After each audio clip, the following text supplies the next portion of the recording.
Ayan no, situationer dito sa Morong Rizal, sa tulay ng Morong Rizal. So mapapansin nyo, sobrang taas. Sa sobrang taas ng tubig, wala ka na makakitang space sa ilalim ng tulay. Mapapansin nyo, bumubulwak na yung tubig galing sa ilalim. Bumubulwak na, sarado na, wala ka ng space na makikita. Yan oh. Yan. So, pagdating doon sa dulo, halos umapaw na dito oh. Yan, konti na lang. Ito yung kamay ko.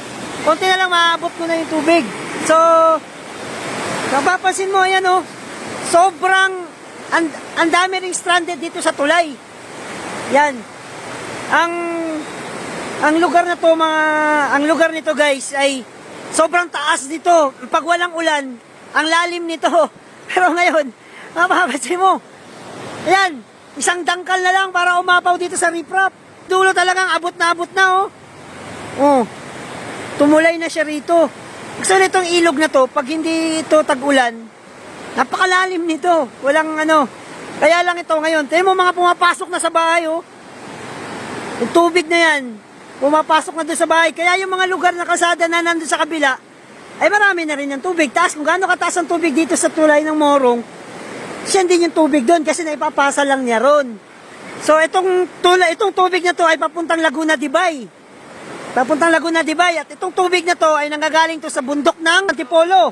Antipolo, no? So medyo maraming ulan ang ibinuhos talaga para magkaroon ng ganito kalaking tubig dito sa ilog na to. So far sir, nabalita namin na maraming mga in-evacuate, no? Nakaraan, hindi ganyan yan. Nakaraan ba? Hindi ganyan. Hindi ganito. Mas malala. Mas malala pa rito. Malala ngayon. Mas malala ngayon.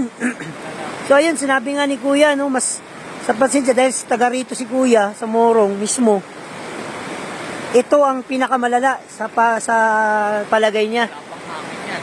Oh, wala pa kasamang hangin ito. Guys, ito na ano no, live situationer lang to dito sa Morong, no. Actually, nabalitaan ko kasi sa TV na marami daw na evacuate gawa ng taas ng tubig nga.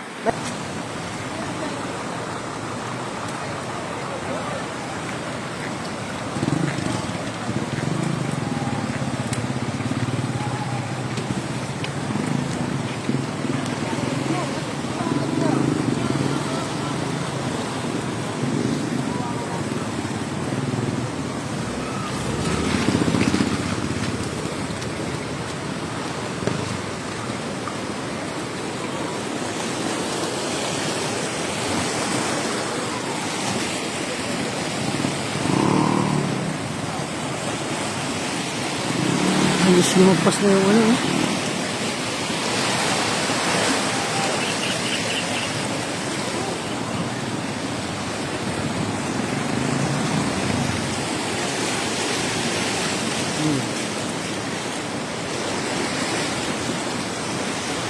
Pinasok na yung ano, bahay.